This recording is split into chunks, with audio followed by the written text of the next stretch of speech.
আসসালামু আলাইকুম বন্ধুরা, সবাই কেমন আছেন? আশা করি সবাই ভালো আছেন। আমিও আলহামদুলিল্লাহ ভালো আছি। বন্ধুরা, আজকে আমি এসে একবারে সিঙ্গাপুরের একবারে নিকটবর্তী কাছাকাছি, এটা মালয়েশিয়ার বর্ডার।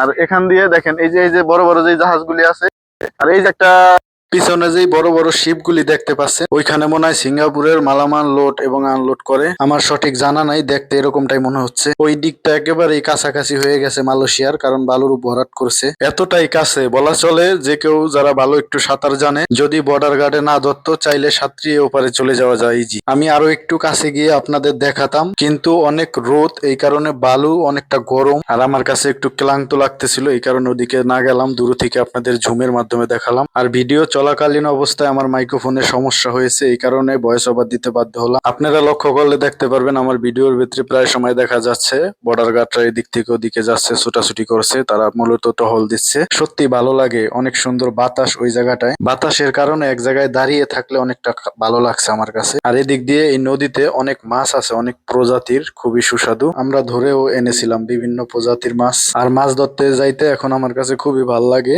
যখন জোয়ার আসে তখন অনেক ধরনের মাছ পাওয়া যায় আশেপাশে খেবলা জাল খেওয়াইলে। আর যখন জোয়ার চলে যায় ভাটা, তখন এই মাছটা পাওয়া যায় না, তত একটা খুবই কম। রাতের বেলায় মাছটা একটু বেশি পাওয়া যায়, আর একবারে ভোরে প্রতিবার জাল মারলে অনেকগুলি করে মাছ ওঠে। বিভিন্ন প্রজাতির মাছ, এক এক জায়গায় এক এক ধরনের মাছ ওঠে। একটা জায়গা আছে ওইখানে শুধু চিংড়ি মাছটা বেশি পাওয়া যায়, আর আরেকটা জায়গা আছে ওইখানে আবার তেলাপিয়া মাছটা অনেক বেশি পাওয়া যায়। আবার অন্য একটা জায়গা আছে ওইখানে আবার পুঁটি মাছটা একটু বেশি পাওয়া যায়। এখানে বিভিন্ন জায়গায় একটু বিভিন্ন ধরনের মাছটা বেশি আর কম আমরা পেয়ে থাকি। চাইলে আপনারাও আমার সাথে যেতে পারেন, আসেন আমার কাছে একদিন, চলেন মাছ ধরতে যাই, আনন্দ উল্লাস হবে, পাশাপাশি মাছও ধরলাম। আর বন্ধুরা, ভালো লাগলে আমার পেজটি ফলো করে রাখুন, আগামীতে অন্যান্য মাছের ভিডিও আপনারা দেখবেন। আমি ছোট ছোট ক্লিপ করে ছাড়বো, অবশ্যই ফলো করতে ভুলবেন না। ভিডিওটি দেখার জন্য অনেক অনেক ধন্যবাদ।